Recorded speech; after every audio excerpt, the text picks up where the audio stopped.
federal agencies and workers across the country are now bracing for mass layoffs as the Trump administration moves into its next phase of its efforts to try to shrink the size of the federal government. Setting records right now, records like nobody has ever seen before. When you have companies like this coming in and almost 40% of their company in one signature is going to be devoted. The announcement of tariffs on long-standing trade partners sparked a series of dramatic moves that have redefined the contours of international commerce and deeply affected the manufacturing landscape in North America. A decision made by the newly elected United States president to impose higher duties on imported goods from several key allies set into motion a chain reaction that culminated in an unprecedented counteract. This response, swift and uncompromising, targeted one of America's most vital industries, the automotive sector, and led to severe disruptions, mass layoffs, and a profound rethinking of economic interdependencies that had been built over decades. Before we start, smash the like and subscribe buttons for more updates.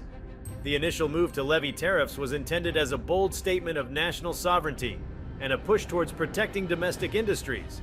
However, this decision was met with immediate resistance from trade partners who viewed it as a departure from the mutually beneficial agreements that had underpinned economic growth for years.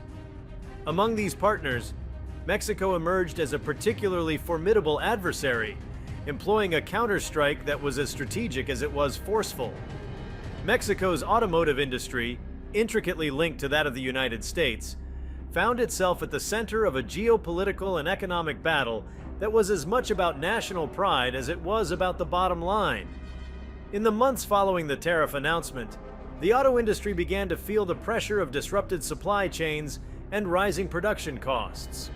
Factories that had long depended on cross-border cooperation suddenly found themselves grappling with uncertainty as the new trade barriers made it increasingly difficult to source parts and materials at competitive prices. Mexican manufacturers, having recognized the vulnerability in the system, decided to leverage their position to exact a strong response. This counterstrike involved a series of deliberate measures designed to slow down the flow of auto parts and components to the United States, effectively choking the production lines of American auto companies. The decision was both calculated and resolute, reflecting a determination to protect national economic interests by striking back against what was perceived as an unfair imposition. Economic indicators began to shift almost immediately as the effects of the countermeasure rippled through the industry.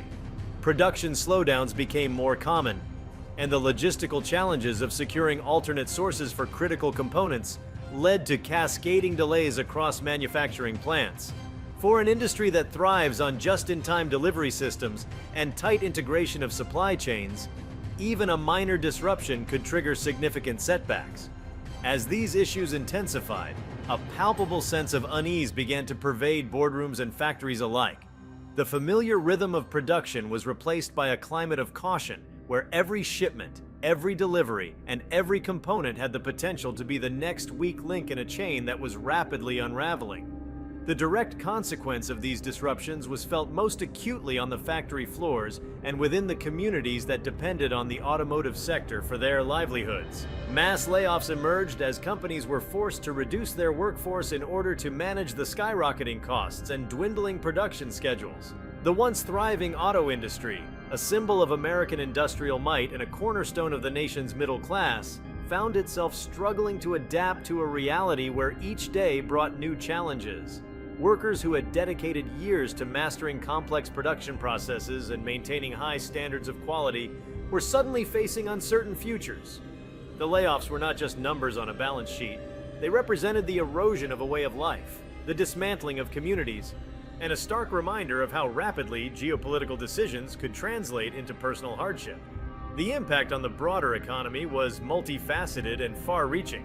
As the auto industry is deeply intertwined with various sectors ranging from logistics to parts manufacturing and even retail, the reverberations were felt across the economic spectrum.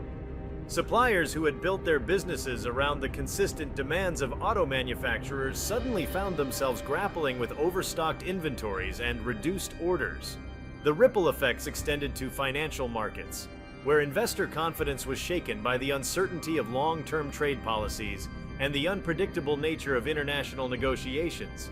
This economic turbulence highlighted the fragile interdependencies that had been taken for granted as decades of globalization and integrated supply chains were suddenly exposed to the risk of abrupt political shifts.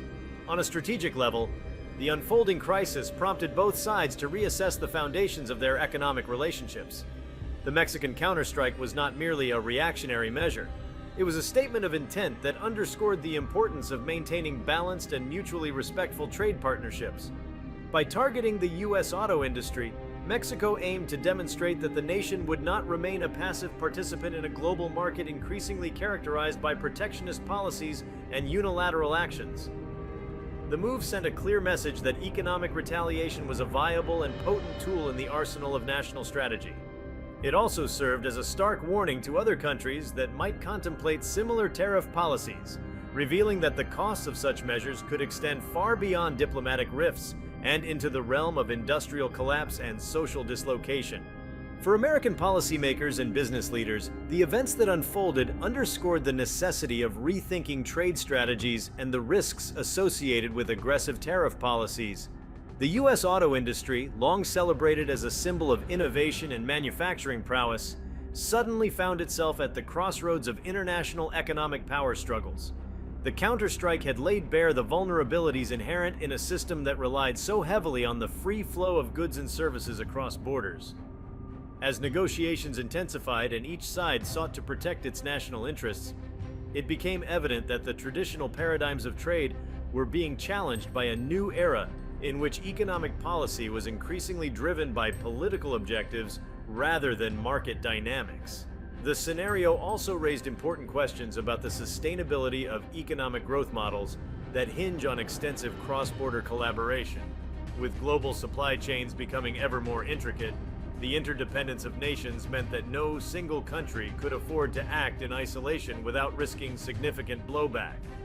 The auto industry's plight illustrated how swiftly these interdependencies could unravel, leading to cascading failures that affected not only the primary industries involved, but also the myriad businesses that supported them.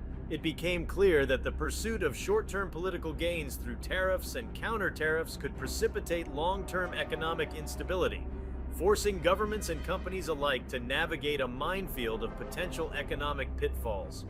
In the midst of the turmoil, the human dimension of the crisis emerged as one of the most compelling aspects of the narrative. Workers who had once found security and pride in their contributions to a robust manufacturing tradition were now confronted with the harsh realities of job loss and economic uncertainty. The layoffs had a deeply personal impact, shattering the livelihoods of countless families and communities that had long depended on the auto industry as a stable source of income. The disruption was not limited to the economic sphere. It also touched on issues of identity and cultural heritage. In many regions, the auto industry was more than just a source of employment. It was a vital thread in the fabric of community life, a symbol of progress and collective achievement. The sudden loss of this pillar of economic stability triggered a profound sense of loss and dislocation, leaving many to wonder how communities would rebuild in the wake of such sweeping changes. The broader implications of the event extended into the realm of international diplomacy and economic policy. The Mexican counterstrike served as a vivid illustration of the risks associated with unilateral trade measures, particularly in a globalized economy where the fortunes of nations are increasingly intertwined. The episode forced policymakers to confront the reality that economic decisions made in the interest of national sovereignty could have unintended and far-reaching consequences that transcend national borders. It also underscored the importance of maintaining open channels of communication and negotiation, as the breakdown of dialogue could quickly escalate into retaliatory actions that destabilize entire industries. The incident prompted a re-examination of established trade agreements and regulatory frameworks, as both nations recognized the need for mechanisms that could mitigate the risks of escalating conflicts and preserve the stability of international markets. The economic fallout was not confined to the immediate sphere of automotive manufacturing. It had the potential to reshape the broader landscape of American industry. With one of the nation's most significant sectors thrown into disarray, questions arose about the resilience of the American economy in the face of aggressive trade policies. The situation illuminated the delicate balance between protecting domestic industries and maintaining the competitive advantage of open markets. As companies scrambled to adapt to the new realities, many found themselves caught in a dilemma between restructuring operations to mitigate losses and preserving the established business models that had driven growth for generations. The tension between these competing priorities laid bare the complexities of economic management in an era marked by rapid political and technological change. The strategic calculus behind Mexico's counteroffensive was deeply rooted in an understanding of economic leverage and the power of interdependence. The nation recognized that by targeting a sector so central to the U.S. economy, it could not only protect its own interests but also force a reconsideration of policies that threatened the established order. This maneuver was emblematic of a broader trend in international relations, where traditional alliances were being tested by emerging economic realities and shifting power dynamics. The counterstrike was a demonstration of resilience and tactical acumen, showcasing how a smaller economy could wield significant influence by exploiting the vulnerabilities of a larger trading partner. The move resonated on multiple levels, from the boardrooms of multinational corporations to the halls of government, and it set a precedent for how economic disputes could be managed in a world where the rules of engagement were rapidly evolving. The implications for the U.S. auto industry were profound and multifaceted. For decades, American automakers had thrived on the synergy between domestic production and cross-border supply chains that spanned North America.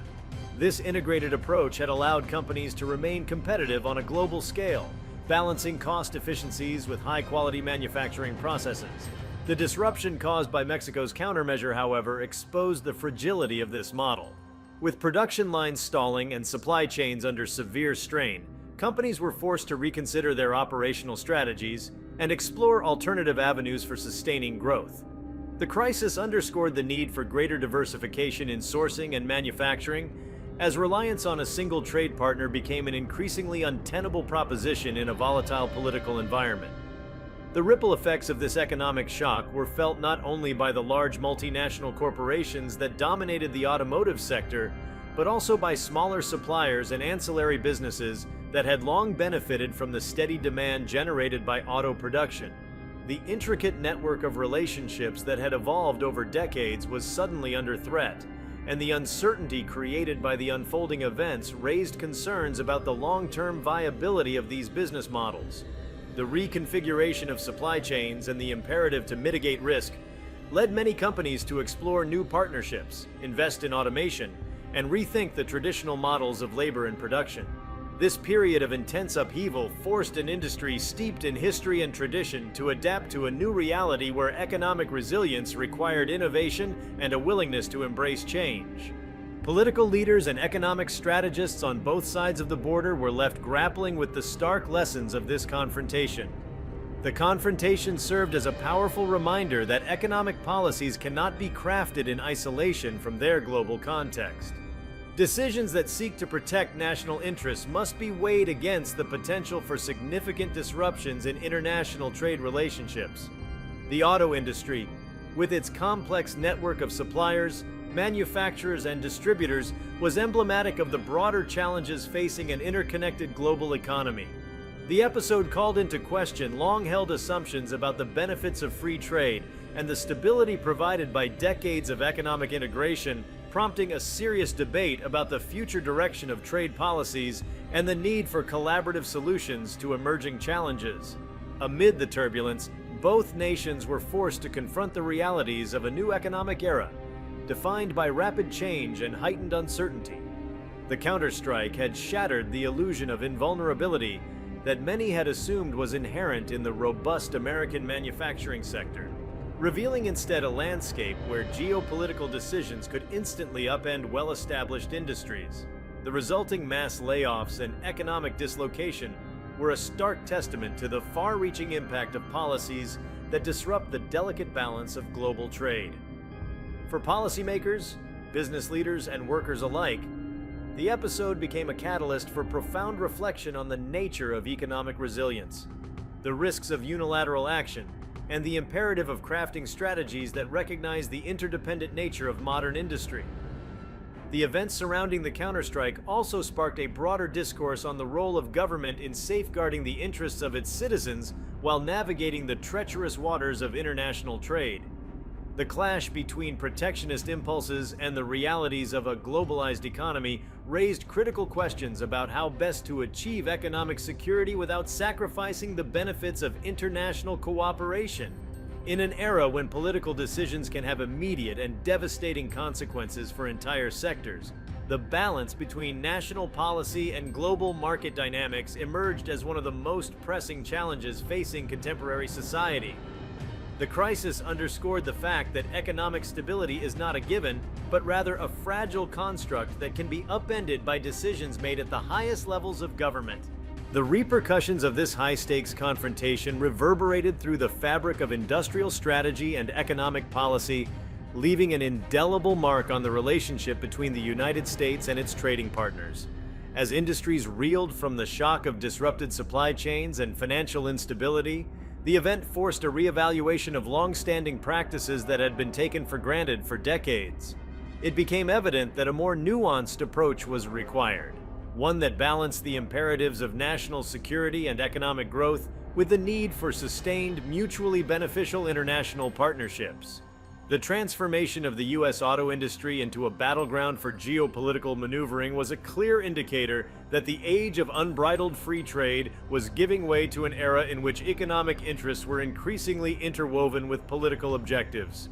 The counterstrike, with its dramatic and far-reaching consequences, stands as a powerful reminder of the inherent risks embedded in the fabric of global commerce.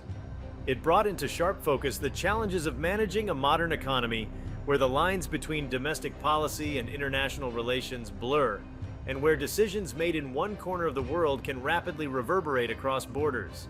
The event compelled businesses to rethink their strategies and governments to reevaluate their commitments to trade policies that had long been considered sacrosanct. As the auto industry struggled to regain its footing, the broader economic landscape was forced to confront a new set of realities in which the promise of economic prosperity was forever intertwined with the volatile nature of international politics. The unfolding of these dramatic events also served as a critical inflection point for discussions about economic sovereignty and the risks of over-reliance on integrated supply chains. The crisis revealed the complex interplay between political ambitions and economic imperatives, exposing vulnerabilities that had been masked by years of stable trade relations. Industry experts began to analyze the situation from multiple angles, recognizing that the cost of political brinksmanship was measured not only in lost production and financial setbacks, but also in the erosion of trust between nations that had long considered each other indispensable partners. The challenges of reconciling these divergent interests underscored the need for a more balanced approach, one that could safeguard national interests while preserving the benefits of a deeply interconnected global economy. The intense focus on the automotive sector provided a microcosm of broader economic trends that were reshaping the world. It illustrated how a single policy decision could trigger a cascade of events with far-reaching implications for employment, production, and international relations. The collapse of a cornerstone industry, even if temporary, served as a wake-up call to both business leaders and policymakers who had grown complacent in the face of an ever-evolving global marketplace. The struggle to maintain competitive advantage in such a rapidly changing environment demanded not only innovation and adaptability, but also a renewed commitment to diplomacy and international cooperation. Economic models and forecasts, once built on the assumption of stable trade flows, were suddenly forced to confront a new reality where uncertainty reigned supreme. Analysts began to revisit their projections, recognizing that the long-term implications of these developments could reshape everything from investment strategies to the very structure of global supply chains.